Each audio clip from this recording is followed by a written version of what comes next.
ಪ್ರಿಯ ನಿರೀಕ್ಷಕರೇ ನಮಸ್ಕಾರ. ಬೀರ್ಬಲ್ನ ವಿಶೇಷ ಕಾರ್ಯಕ್ರಮಕ್ಕೆ ಆತ್ಮೀಯವಾದ ಸ್ವಾಗತ.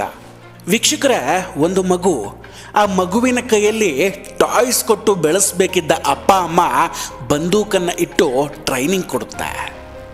ಚಿಕ್ಕನಿಂದಲೂ ಇವರೇ ನಿನ್ನ ಶತ್ರುಗಳು, ಇವರನ್ನೇ ನೀನು ಮುಗಿಸ್ಬೇಕು ಅನ್ನೋದನ್ನು ಅದರ ತಲೆಯಲ್ಲಿ ತುಂಬಿರ್ತಾರೆ. ಇಂಥ ಮಗು ಬೆಳೆದು ದೊಡ್ಡದಾದ ಮೇಲೆ ಹೋಗಿ ಶಾಂತಿ ಮಂತ್ರವನ್ನು ಹೇಳು ಅಂದರೆ ಹೇಳೋಕ್ಕಾಗುತ್ತಾ? ಅದಕ್ಕೆ ಗೊತ್ತಿರೋದು ಒಂದೇ ಒಂದು, ಹೊಡಿ ಬಡಿ ಮುಗಿಸು. ಹೀಗೆ ದೊಡ್ಡದಾದ ಮಗು ಅಪ್ಪನನ್ನು ಈಗ ಕೇಳೋಕೆ ಶುರು ಮಾಡಿಕೊಂಡಿದೆ. ನೀನೇ ನನ್ನ ಕೈಗೆ ಬಂದೂಕು ಕೊಟ್ಟೆ, ಅವರನ್ನೆಲ್ಲ ಮುಗಿಸು ಅಂತ ಹೇಳಿಕೊಟ್ಟೆ, ಈಗ ಶಾಂತಿಯಿಂದ ಇರು ಅಂದರೆ ನನ್ನಿಂದ ಹೇಗೆ ಸಾಧ್ಯ ಅಂತ ಎದುರು ಮಾತಾಡ್ತಿದೆ. ಯಾವಾಗ ಮಗ ಅಪ್ಪನಿಗೆ ಎದುರು ಮಾತಾಡಿದ್ನೋ ಅಪ್ಪನಿಗೆ ಕೋಪ ನೆತ್ತಿಗೇರಿದೆ. ಹುಟ್ಟಿಸಿದ ಅಪ್ಪನಿಗೆ ಎದುರು ಮಾತಾಡ್ತೀಯ ಅಂತ ಸಿಟ್ಟಾಗಿದ್ದಾರೆ. ಇದರಲ್ಲಿ ಹುಟ್ಟಿಸಿದ ಅಪ್ಪ ಅಮೇರಿಕಾ, ಬ್ರಿಟನ್ ಆದರೆ ದಾರಿ ತಪ್ಪಿದ ಮಗ ಪಾಕಿಸ್ತಾನ್. ವೀಕ್ಷಕರೇ, ಅಮೇರಿಕಾದ ರಕ್ಷಣಾ ಸಚಿವರು ಭಾರತದ ರಕ್ಷಣಾ ಸಚಿವರಿಗೆ ಕರೆ ಮಾಡಿ ತಾವು ಭಾರತಕ್ಕೆ ಕಂಪ್ಲೀಟ್ ಸಪೋರ್ಟ್ ಮಾಡ್ತೀವಿ ಅನ್ನೋದಾಗಿ ಹೇಳಿದ್ದಾರೆ. ಈವನ್ ಟ್ರಂಪ್ ಹಾಗೂ ತುಳಸಿ ಗಬ್ಬಾರ್ಡ್ ಅವರು ಕೂಡ ಹಿಂದೆ ಅದನ್ನೇ ಹೇಳಿದರು. ಆದರೆ ಇದಕ್ಕೂ ಮುನ್ನ ಅಮೇರಿಕಾದ ಸೆಕ್ರೆಟರಿ ಆಫ್ ಫೋನ್ ಇಂಡಿಯಾ ಹಾಗೂ ಪಾಕಿಸ್ತಾನ ಎರಡೂ ದೇಶದ ವಿದೇಶಾಂಗ ಮಂತ್ರಿಗಳಿಗೂ ಹೋಗಿತ್ತು. ಇಬ್ಬರಿಗೂ ಅವರು ಪರಸ್ಪರ ಯುದ್ಧ ಮಾಡಬೇಡಿ, ಯುದ್ಧ ಯಾರಿಗೂ ಒಳ್ಳೆಯದಲ್ಲ, ಇಬ್ಬರಿಗೂ ಕೂಡ ನಷ್ಟವೇ ಅನ್ನೋ ಕಿವಿ ಮಾತು ಕೂಡ ಹೇಳಿದರು. ಸಾಕಷ್ಟು ದೇಶಗಳು ಭಾರತ ಹಾಗೂ ಪಾಕಿಸ್ತಾನದ ನಡುವೆ ಸಂಧಾನ ಮಾತುಕತೆಯನ್ನು ಮಾಡೋದಕ್ಕೂ ಕೂಡ ಟ್ರೈ ಮಾಡಿಕೊಂಡಿತ್ತು. ಆಗಲೇ ಹೇಳಿದಾಗೆ ಈ ಪಾಕಿಸ್ತಾನ ಏನಿದೆ ಇದು ಅಮೇರಿಕಾ ಹಾಗೂ ಬ್ರಿಟನ್ನ ಮಗು ಇದ್ದಂಗೆ. ಬ್ರಿಟನ್ ಗರ್ಭದಿಂದಲೇ ಇದು ಹುಟ್ಟುಕೊಂಡಿತ್ತು. ಭಾರತದಲ್ಲಿ ಸ್ವತಂತ್ರ ಸಂಗ್ರಾಮ ಆಗ್ತಿದ್ದಾಗ ಆಂಗ್ಲರಿಗೆ ಅನಿಸುತ್ತೆ ಎರಡನೇ ಮಹಾಯುದ್ಧದ ನಂತರ ನಮ್ಮ ಶಕ್ತಿ ಕಡಿಮೆ ಆಗುತ್ತೆ ಅಂತ. ಶಕ್ತಿ ಕಡಿಮೆ ಆದಾಗ ವಿಶ್ವದ ಹಲವು ದೇಶಗಳನ್ನು ವಶಪಡಿಸಿಕೊಳ್ಳೋದು ಸುಲಭದ ಮಾತಲ್ಲ. ಹೇಗೂ ಭಾರತದಿಂದ ಹೋಗ್ತಾ ಇದ್ದೀವಿ. ನಾವು ಹೋದ 100 ವರ್ಷಗಳಾದಮೇಲೂ ಕೂಡ ನಮ್ಮನ್ನು ನೆನಪು ಮಾಡ್ಕೊಳ್ಬೇಕು. ನಮ್ಮ ಮುಂದೆ ತಲೆ ಎತ್ತಿ ನಿಲ್ಲಬಾರ್ದು. ಅದಕ್ಕಾಗಿ ಒಬ್ಬ ಇಂಗ್ಲೆಂಡ್ನಲ್ಲಿ ಓದಿದವನನ್ನು ಭಾರತಕ್ಕೆ ಕಳಿಸ್ತಾರೆ. ಆತನೇ ಈ ಮೊಹಮ್ಮದ್ ಜಿನ್ನಾ ಯಾವತ್ತೂ ಇಸ್ಲಾಮನ್ನು ನಂಬಿದವನಲ್ಲ. ಕುಡಿತಾ ಇದ್ದ, ಹಂದಿ ಮಾಂಸವನ್ನು ಸೇವಿಸ್ತಿದ್ದ, ಇಸ್ಲಾಂ ಬಿಟ್ಟು ಆಂಗ್ಲರಂತೆ ಬದುಕ್ತಾ ಇದ್ದ. ಇದೆಲ್ಲ ಪುಸ್ತಕದಲ್ಲಿ ಕೂಡ ಬರೆಯಲಾಗಿದೆ.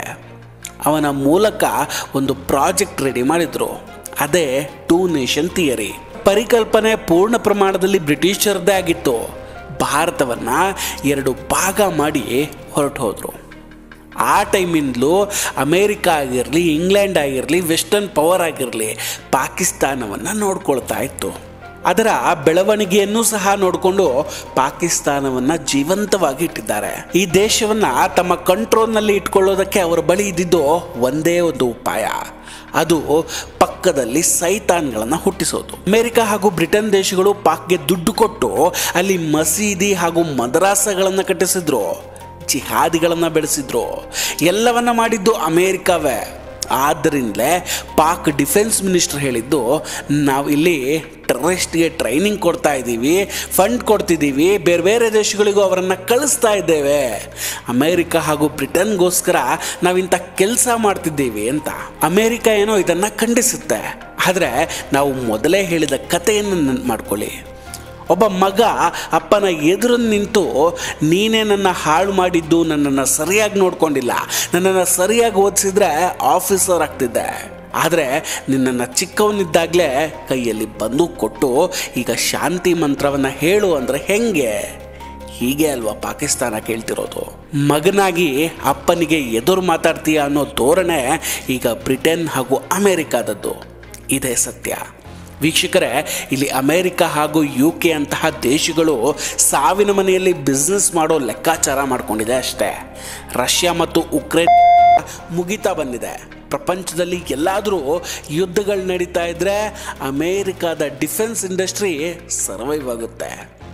ಅವರಿಗೆ ತಮ್ಮ ಯುದ್ಧ ಸಾಮಗ್ರಿಗಳನ್ನು, ಶಸ್ತ್ರಾಸ್ತ್ರವನ್ನು ಸೇಲ್ ಮಾಡಬೇಕಲ್ವಾ. ಮೊದಲು ಉಕ್ರೇನ್ಗೆ ಸಪ್ಲೈ ಮಾಡ್ತಾಯಿದ್ರು. ಆಮೇಲೆ ಇಸ್ರೇಲ್ಗೂ ಮಾಡಿದ್ರು. ಈಗೇನಾದರೂ ಭಾರತ ಹಾಗೂ ಪಾಕಿಸ್ತಾನದ ನಡುವೆ ಯುದ್ಧ ಶುರುವಾದರೆ ಇಲ್ಲಿಗೂ ಮಾಡ್ತಾರೆ. ಭಾರತ ಅಂತೂ ಶಸ್ತ್ರಾಸ್ತ್ರವನ್ನು ಕೊಂಡುಕೊಳ್ಳುತ್ತೆ. ಅದು ಫ್ರಾನ್ಸ್ ಆಗಿರ್ಬೋದು, ರಷ್ಯಾ ಆಗಿರ್ಬೋದು, ಅಥವಾ ಅಮೇರಿಕ ಆಗಿರ್ಬೋದು, ಯಾವುದಾದ್ರೂ ದೇಶದಿಂದ ಪರ್ಚೇಸ್ ಮಾಡಿಕೊಳ್ಳುತ್ತೆ. ಆದರೆ ಪಾಕಿಸ್ತಾನ ಯಾರ ಹತ್ರ ಹೋಗುತ್ತೆ? ಇದೇ ದೇಶಗಳ ಹತ್ರ ಅಲ್ವೇ. ಒಟ್ಟಿನಲ್ಲಿ ಪರದೆಯ ಹಿಂದೆ ಕುಳಿತು ಅಮೇರಿಕ ಮಜಾ ನೋಡ್ತಾ ಇದೆ. ಇಬ್ಬರನ್ನ ಎತ್ಕಟ್ಟಿ ಮಜಾ ತಗೊಳ್ಳೋ ಕೆಲಸ ಮಾಡ್ತಿದೆ ಅಮೇರಿಕ. ಇನ್ನಿಂದಲೂ ಮಾಡಿಕೊಂಡು ಬಂದಿದ್ದು ಇದನ್ನೇ. ಯಾರಿಗೂ ಬುದ್ಧಿ ಇದೆಯೋ ಅವರು ಬುದ್ಧಿಯನ್ನು ಬಳಸ್ಕೊಳ್ತಾರೆ. ಈ ಪಾಕಿಸ್ತಾನ ಎಲ್ಲಿವರೆಗಿರುತ್ತೋ ಅಲ್ಲಿವರೆಗೂ ತಾನೂ ಆರಾಮಾಗಿರೋದಿಲ್ಲ, ಭಾರತವನ್ನು ಆರಾಮಾಗಿ ಇಡೋದಿಲ್ಲ. ಅಫ್ಕೋರ್ಸ್ ಪಾಕಿಸ್ತಾನದ ಜನ್ಮ ಆಗಿರೋದೇ ಇದಕ್ಕಾಗಲ್ವೇ. ಸರಿಯಾದ ಸಮಯದಲ್ಲಿ ಅಮೇರಿಕ ಹಾಗೂ ಬ್ರಿಟನ್ ಪಾಕನ್ನು ಬಳಸ್ಕೊಳ್ಳುತ್ತೆ. ಹೇಗೆ ಅಂತ ನೋಡೋದಾದರೆ, ಆಫ್ಘಾನಿಸ್ತಾನದಲ್ಲಿ ಸೋವಿಯತ್ ಸಂಘದ ಜೊತೆ ಯುದ್ಧ ಮಾಡುವಾಗ ಪಾಕನ್ನು ಬಳಸ್ಕೊಂಡ್ರು. ಇರಾನ್ನ ತಮ್ಮ ಅಧೀನದಲ್ಲಿಟ್ಕೊಳ್ಳೋದಕ್ಕೆ ಪಾಕಿಸ್ತಾನವನ್ನು ಬಳಸ್ಕೊಳ್ಳಲಾಗುತ್ತೆ. ಈಗ ಭಾರತವನ್ನು ತಮ್ಮ ಅಧೀನದಲ್ಲಿಟ್ಕೊಳ್ಳೋದಕ್ಕೆ ಪಾಕಿಸ್ತಾನವನ್ನು ಬಳಸ್ಕೊಳ್ತಾ ಇದೆ. ಯಾವ ಕಾರ್ಯಕ್ಕಾಗಿ ಆ ಮಗುವಿನ ಜನನ ಆಗಿದೆಯೋ ಆ ಕೆಲಸವನ್ನು ಅದು ಮಾಡ್ತಾ ಇದೆ. ಉದಾಹರಣೆಗೆ ಗಜ್ವಾಯ್ ಹಿಂದ್, ಗಜ್ವಾಯ್ ಅರಬ್, ಗಜ್ವಾಯ್ ಇರಾನ್ ಅದರ ಬಗ್ಗೆ ಮಾತಾಡ್ತಾನೆ ಇರುತ್ತೆ. ಚೀನಾ ಇದೇ ಸಮಯಕ್ಕಾಗಿ ಕಾಯ್ತಾ ಇತ್ತು. ಪಾಕ್ ಭಾರತದ ಜೊತೆ ಯುದ್ಧ ಮಾಡುತ್ತೆ, ಭಾರತದ ಅರ್ಥವ್ಯವಸ್ಥೆ ಬಿದ್ದು ಹೋಗ್ಬಿಡುತ್ತೆ ಅಂತ. ಆವಾಗ ಚೀನಾ ಶ್ರೀಮಂತವಾಗಿರುತ್ತಲ್ವೇ. ಇದು ಅವರ ಆಸೆ. ಟರ್ಕಿ ಅವರು ಹೆಲ್ಪ್ ಮಾಡ್ತಿರೋದರ ಸಿಂಪಲ್ ಉದ್ದೇಶ ಪೂರ್ತಿ ಮುಸ್ಲಿಂ ದೇಶಗಳಿಗೂ ತಾನು ನಾಯಕನಾಗಬೇಕು ಅನ್ನೋದು. ಇಲ್ಲಿ ಯಾರಿಗೂ ಸ್ನೇಹಿತನಲ್ಲ, ಶತ್ರುವೂ ಅಲ್ಲ. ಎಲ್ಲರೂ ಅವರವರ ಸ್ವಾರ್ಥಕ್ಕೆ ಬದುಕ್ತಾ ಇದ್ದಾರೆ. ಪಾಕಿಸ್ತಾನ ಯುದ್ಧ ಮಾಡಿ ಅದರ ಅರ್ಥವ್ಯವಸ್ಥೆ ಹಾಳಾಗಿ ಜನ ಸತ್ತರೆ ಅಮೇರಿಕದ ಗಂಟೇನು ಹೋಗಲಿದೆ. ನಿಮಗೆ ಗೊತ್ತಿರಲಿ ವೀಕ್ಷಕರೇ, ಅಮೇರಿಕ ಪಾಕ್ ಜೊತೆ ಕೇವಲ 2 ತಿಂಗಳ ಹಿಂದಷ್ಟೇ $400 ಮಿಲಿಯನ್ ಡಿಫೆನ್ಸ್ ಡೀಲ್ ಮಾಡಿಕೊಂಡಿದೆ. ಭಾರತ ತನ್ನ ಬುದ್ಧಿವಂತಿಕೆ ಉಪಯೋಗಿಸಿ ಯುದ್ಧ ಮಾಡದೇ ಹೋದರೂ ಕೂಡ ಪಾಕಿಸ್ತಾನ ಯುದ್ಧ ಮಾಡುತ್ತೆ. ಪಾಕ್ನ PM ಹೇಳಿದ್ದಾರೆ, ನಾವು ಆರ್ಮಿಗೆ ಪ್ರಿಎಂಪ್ಟಿವ್ ಅಟ್ಯಾಕ್ಗೆ ಆರ್ಡರ್ ಕೊಟ್ಟಿದೆ ಅಂತ. ಹಾಗಂದರೆ ಭಾರತ ತನ್ನ ಕಡೆಯಿಂದ ಆರ್ಡರ್ ಮಾಡದೇ ಇದ್ದರೂ ಕೂಡ ನಾವು ನಮ್ಮ ಸೇನೆಗೆ ಹೇಳಿದ್ದೀವಿ ನೀವು ಅಟ್ಯಾಕ್ ಮಾಡಿ ಅಂತ ಅನ್ನೋದಾಗಿ. ಮತ್ತೆ ಹೇಳ್ತೀನಿ ಕೇಳಿ, ಪಾಕ್ ಯುದ್ಧ ಮಾಡುತ್ತೆ. ಅದರಿಂದ ಪಾಕ್ಗೆ ಲಾಭ ಇದೆ. ಪಾಕಿಸ್ತಾನ ಮೊದಲು $1 ಮಿಲಿಯನ್ ಭಿಕ್ಷೆಯನ್ನು ಬಿಡ್ತಿತ್ತು. ಆದರೆ ಈಗ ಕೇಳೋದೇನೋ ಅದಾಗೆ ಸಿಗ್ತಾ ಇದೆ. ಯುದ್ಧ ಮಾಡೋದ್ರಿಂದ ದುಡ್ಡು ಸಿಗುತ್ತೆ ಅಂತಾದರೆ ಯಾಕೆ ತಾನು ಯುದ್ಧ ಮಾಡಬಾರ್ದು ಅನ್ನೋ ದುರಾಸೆಯಿಂದಾದರೂ ಪಾಕ್ ಯುದ್ಧ ಮಾಡುತ್ತೆ. ಯಾವ್ಯಾವ ದೇಶಗಳಿಗೆ ಭಾರತ ಕಾಂಪಿಟೇಟರ್ ರೀತಿ ಬೆಳೀತಾ ಇತ್ತೋ ಆ ಎಲ್ಲ ದೇಶಗಳಿಗೂ ಈ ಯುದ್ಧದಿಂದ ಲಾಭ ಇದೆ. ಪಾಕಿಸ್ತಾನದಂತಹ ಮಾಡೋಕೆ ಕೆಲಸ ಇಲ್ಲದ ಮೂರ್ಖ ದೇಶ ಇದ್ದರೆ ಯುದ್ಧ ಖಂಡಿತ ಆಗುತ್ತೆ. ಅಷ್ಟಕ್ಕೂ ಪಹಲ್ಗಾಮ್ನ ಘಟನೆ ಅಚಾನಕ್ಕಾಗಿ ಆಗಿದ್ದು ಅಂದ್ಕೊಂಡ್ರ? ಖಂಡಿತ ಇಲ್ಲ. ಭಾರತವನ್ನು ರೊಚ್ಚಿಗೇಳಿಸ್ಬೇಕು ಅಂತಲೇ ಎಲ್ಲ ಥರದ ಪ್ಲ್ಯಾನ್ ಮಾಡಿ ದಾಳಿಯನ್ನು ಮಾಡಿಸಿದ್ರು. ಹಮಾಸ್ ಬಳಿ ಇರೋ ಸ್ಯಾಟಲೈಟ್ ಫೋನು, ಪಹಲ್ಗಾಮ್ ಬಳಿ ದಾಳಿ ಮಾಡಿದ ಭಯೋತ್ಪಾದಕರ ಬಳಿ ಇದ್ದ ಸ್ಯಾಟಲೈಟ್ ಫೋನು ಎರಡೂ ಕೂಡ ಚೀನಾದ್ದೇ. ಅವ್ರಿಗೆ ಗೊತ್ತಿತ್ತು ಇಲ್ಲಿ ಹಿಂದೂ ಮುಸ್ಲಿಂ ಅನ್ನೋದನ್ನ ವಿಷಯ ಮಾಡಿದ್ರೆ ಭಾರತ ಯುದ್ಧವನ್ನ ಮಾಡುತ್ತೆ. ಇಲ್ಲಿ ಬ್ರಿಟಿಷರು ಸುಮ್ಮನೆ ಕೂತ್ಕೋತಾರೆ ಅಂದ್ಕೊಂಡ್ರ? ಭಾರತದಿಂದ ಹೋದ್ಮೇಲೆ, ಅದರಲ್ಲೂ ಸೋತು ಹೋದ್ಮೇಲೆ ನೋಡೋಣ. ಎಲ್ಲದಕ್ಕೂ ಕಾಲವೇ ಉತ್ತರ ಕೊಡಲಿದೆ.